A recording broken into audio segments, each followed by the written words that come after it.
السلام علیکم ورحمۃ اللہ وبرکاتہ. بسم الله الرحمن الرحیم. ټول تعریفونه د رب ذوالجلال د فاره چې خالق او مالک او پروردگار د کل عالم دی، او درود پاک په خاتم الانبیاء د مدینی جانان حضرت محمد صلی الله علیه وسلم باندې.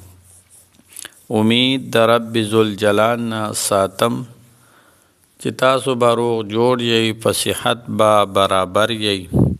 الله جل شانه د هر قسم غم، مصیبت، تکلیف، آفت او پریشانونه په امن کې وساته.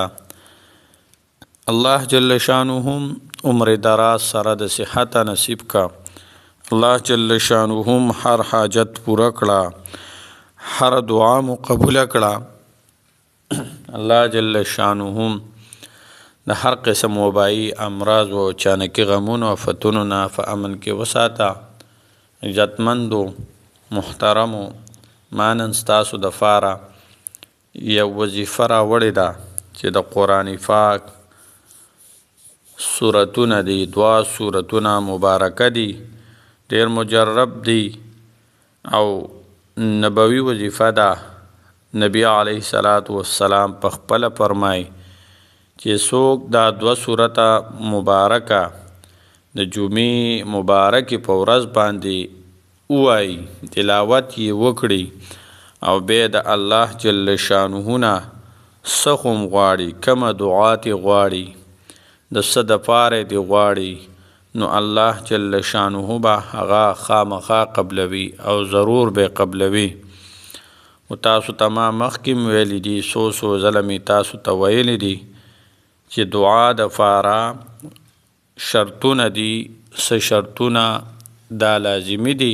یو دا چې په خېټه کې حرام نه وي، ځکه چې بیا د 40 ورځې په کومه خېټه کې کم بدن کې حرام وي، د 40 ورځو پورې د یو قسم عبادت خو نه قبلیږي، بل د چای څه حق نه وي غضب کړی، یعنی د چا په حق یې ډاکه نه وي اچولی، بل 5 وخته د پابندۍ سره د لمونځ کولو اهتمام، دا شرطونه لازمي دي. که څوک دا نه کوي نو بیا وظایفو ته، ذکرونو ته اجت نشته دی، ځکه چې بیا دعاګانې نه قبلیږي. نو عزتمندو، نو دغه هر څه دعا به پې قبلوي دغه وظیفه کولو باندې، او الله جل شانه به پې چې تاسو ته څه خو هم غواړئ، الله جل شانه به پې هغه تاسو له د خپلو خزانو د غیبونه درکوي، خامخا به درکوي. نبوي عمل دی. نو راځو وظیفې طرف ته.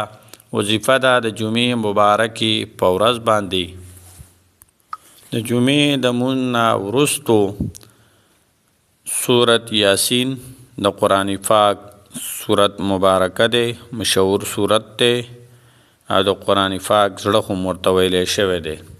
نو سورت یاسین او په سورت یاسین پسې متصل جوخ سورت صافات دا 2م سورت دی. دا 2 سورتونه چې څوک د دې تلاوت وکړي نو نبی علیه الصلاة والسلام فرمایي چې دا څه هم د دعا، څه هم د الله جل شانه نه دعا کوي، څه ترې غواړي، نو الله جل شانه به خامخا ضرور هغه دعا هم قبلوي، او څه چې دی غواړي هغه به الله جل شانه کم کس چې دی سوال کړی وي هغه له به خامخا او ضرور ورکوي د خپلو خزانو د غیبونه او د دې سورتونو مبارکو په تلاوت کولو باندې. نو دا وظیفه د خپل حاجاتو، د خپل دعا قبولېدو دپاره، قبولېدلو دپاره او د خپل مشکلاتو حل کولو دپاره دا سورتونه د جمعې مبارکې په ورځ باندې، د جمعې مبارکې د لمونځ نه وروستو د دې سورتونو تلاوت وکړئ، او خپل حاجات او خپل ضروریات او خپل دعاګانې د دې سورتونو په وسیله او په برکت باندې قبول کړئ، او دا الله جل شانه نه به خپل حاجات پورا کړئ، سوال تی وکړئ او خپل حاجات تی پورا کړئ. السلام علیکم ورحمۃ اللہ وبرکاتہ.